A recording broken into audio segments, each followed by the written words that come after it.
Hey everybody, and welcome to another segment of Wahoo Wednesday. We're glad you're here today. Today I'm going to be bringing you two very simple recipes that require no measurements whatsoever. So the first thing we're going to make today is called a cucumber tomato salad. And I am a very strange person from the South that I don't really care for fresh tomatoes or fresh cucumbers. I know, very strange. However, this is a salad that my mother would make during the summertime, and as you know, in the South, we're always looking for something cool or cold to eat with our meals.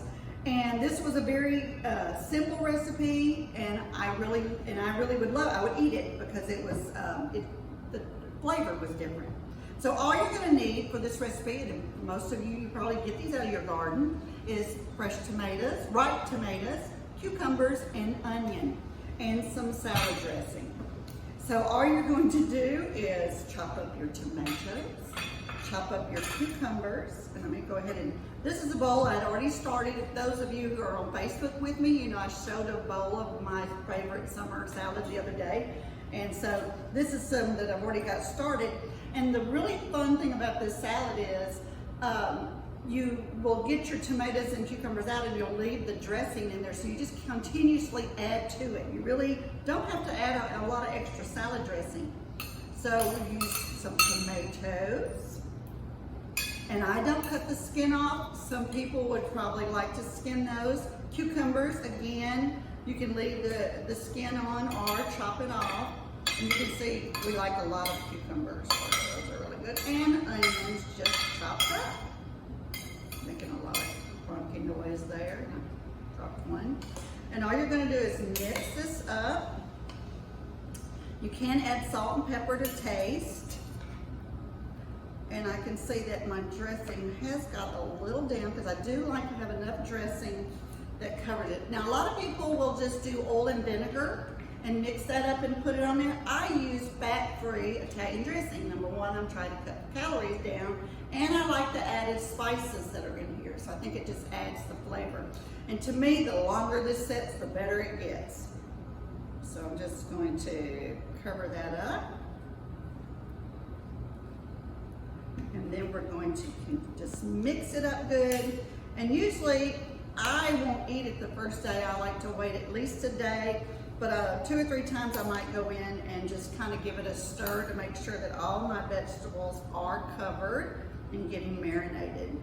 And that is it. So this is a great side dish. I mean, it's good with barbecue or anything that you have. It's just a really good summer treat. And like I said, most of us here in South Arkansas, this comes straight out of our garden. So I hope you enjoy. Take a picture and share it with us if you make some of this. So, thank you. All right, so for our next recipe, we're going to make something that's called lacy cornbread. Now, I have never heard of this before in my life, but I somehow follow this lady on Facebook named Brenda Gant. It's Cooking with Brenda Gant, G-A-N-T-T, I think, is how I spell her name. She's from Alabama, and she does some really interesting southern recipes, things that I had never heard of, like tomato pie and cabbage casserole. But I watched her one day make this recipe for lacy cornbread, and all you need is, you really do need super fine cornmeal and salt and water. That is it. And there's really no measuring. You just kind of put how much you think you're going to need in a bowl, and I'm just going to put a little in there like that. We're not going to make a ton of this today, and it's just a pinch of salt. And then you're going to add water until it's pretty soupy. So I'm just going to keep mix it up. You kind of look, I already had some started because I did cook. You can see from it, it's very lacy. You can see why it gets its name, lacy cornbread. And my grease is getting pretty hot over here. So, thinking this might just about be the right consistency. Just do a little bit more. Now I'm going to test this grease. Well, this is sizzling, and I've got my grease set at about 400 degrees. I'm going to fry. So what we're going to do is just put it in and see what we get.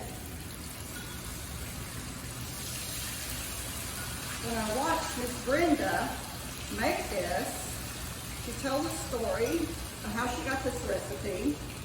And her husband was an ABC man, which is a alcoholic beverage control officer. And him and his partner were out in the forest looking for some moonshine stills. And they came across an older lady that lived out there in the woods, and she invited them in for lunch. And she fixed Lacey cornbread for him, and he had never heard of it either, and he asked for her recipe so he could take it home to his bride. So Miss Brenda said she's been making it ever since. It really makes sense. It's really good with, as Southerners, you know, we want our purple hull peas, and so it's really good purple hull peas. I've made this for my husband and my grandkids, and they all liked it. It's just almost too simple, but it's really good. So we're going to see if it's about ready here to flip anymore. You just want to get it really good and brown on both sides. But this is a good alternative if you don't want to make a full pan of cornbread, but you want some cornbread to eat with your dinner, or your, as we say down here, our supper. So we're going to see if we can flip it. No, it's not quite ready. Let's see that. I do have my little sharper. I will say, I normally do not do this in an electric skillet. I would suggest that you do it in a black cast iron skillet. This tends to stick a little bit, and it did not stick in my cast iron skillet. But for this show, we had to bring the electric skillet.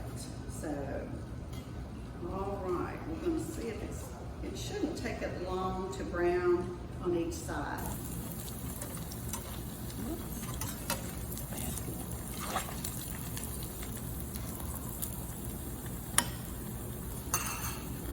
All right, everybody, so we're ready to take these out of the grease, and I'm going to turn that off so I don't forget. And they're just nice and golden brown, like that. And like I said, they're just a really good little side bread for a really quick lunch or dinner. And that's how you make Lacey cornbread. So, see you next week.